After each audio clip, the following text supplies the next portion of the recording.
welcome to Free Jacks in 5, a series of brief interviews where you get to know your favorite New England players. I'm Dallin Stanford, former US Eagle and current World Rugby commentator. And in this episode, we have the pleasure to spend 5 minutes with the Colorado Mountain Man, Evan Geist, one of the local American forwards who'll be representing the Free Jacks in Major League Rugby 2021, a returning player.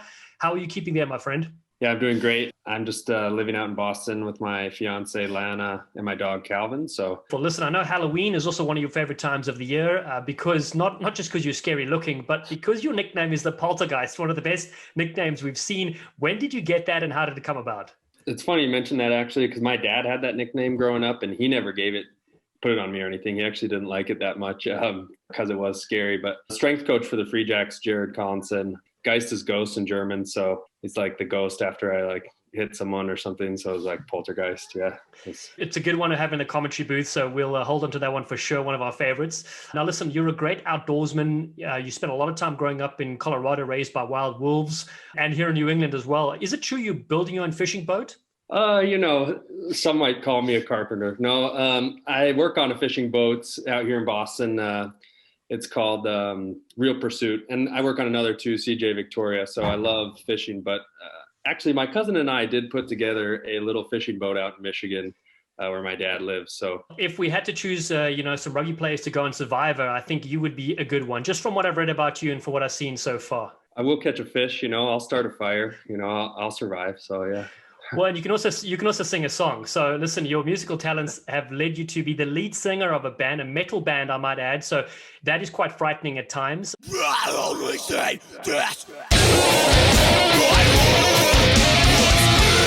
I can sing a song. It would scare away any wildlife. I just thought it was fun, So I started singing metal because I love metal. I just like practicing the car and stuff. And then some of my buddies in college, we started a metal band and end up playing in Denver shows and stuff, just as the local opener. But yeah, man, it was mad fun. I loved it. That's very impressive. A man of many skills, and that's what we love about rugby, right? It brings characters out like yourself. Will you be writing a Free Jack song or something to get the guys pumped up? Oh yeah, I'll be pumping the guys up in the locker room. I got a few turned to the dark side, as I call it. We're listening to some metal. Most of them shy away from it. Yeah, and then you found rugby. And what did you love about the sport of rugby that made you continue playing it? In those other sports, I was good at everything, but I was great at nothing in them. And rugby, I think I could excel at just being good at stuff. But, other players excel because they're a great finisher or kicker or something. But I kind of found a niche in just being good, trying to be well-rounded. And rugby allowed me to continue that. Also, in American sports, once you're done high school or college, you're kind of done. You might play a little socially, but rugby actually was an opportunity to continue that, even in men's club rugby. You went on to some great success as well, national champion in 2018. What was that experience like, being the best in the country? That was awesome. It was with the Barbarians. That's my home club. That's one of the teams that always go down as maybe my favorite rugby team. We had a great lineup too. You probably know some of the guys, Logan Collins, Brennan Shea, he was a PRP, Barbo, Pinkelman had his foot in there, Mike Aljabori. So we had some finishers and some great minds. So I loved playing with those guys in Denver. And Listen, I've got a screaming cat in the background. It's probably a member of your band. Let me put the cat out. Let the cat out the bag. We're right back. All right. So this question, true or false? You're a former backline player, and do the forwards know that? It's true. I would say if they knew it, they would laugh. So I don't think they know it. So let's get into then some of your favorites. Favorite movie? Old school, Vince Vaughn, Will Ferrell. Favorite series that you've watched? Always Sunny. I've watched it probably 4 times. I love it. 3 people that you would like to meet? Probably Arnold, the main guy, Arnold Schwarzenegger. He's awesome.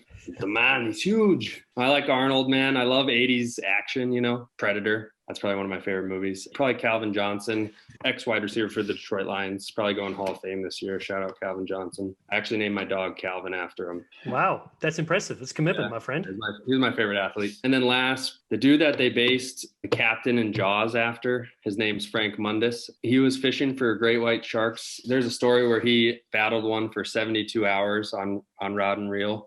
And this was way back with bad equipment and stuff. So I just thought he'd be cool to meet because of his experiences. See, and that's why you're the sole survivor, my friend. Yeah.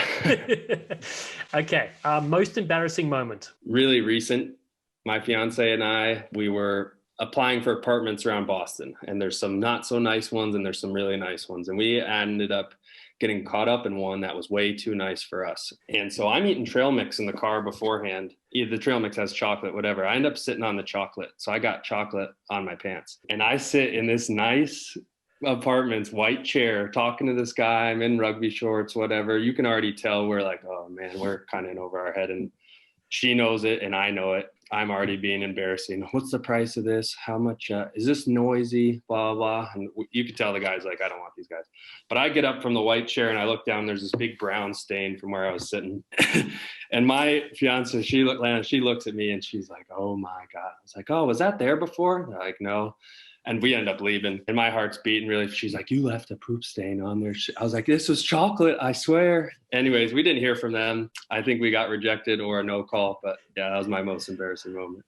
Oh, that is an absolute classic. Then what does it mean for you to be a professional American rugby player playing in the US? Yeah, that's probably the biggest accomplishment I'd hang my hat on other than that national championship is just a lot of American kids now are really starting to get into rugby at a young age. And that's awesome. And the Free Jacks, I did a few coaching clinics and that was great to see them young, but I didn't even know about the sport until I was 18. So to be able to climb the ladder and make it professionally in my own country, represent my country, that's huge. I'd hang my hat on that one. Well, you're definitely an example for the younger players coming through what can be achieved in this country. So thanks for joining us on Free Jacks in 5 with Evan Geist, the Poltergeist. You can watch him scare opposition wings, especially in Major League Rugby 2021. Keep updated with your New England side at freejacks.com. And in the words of Paul Revere, let's ride. Let's ride.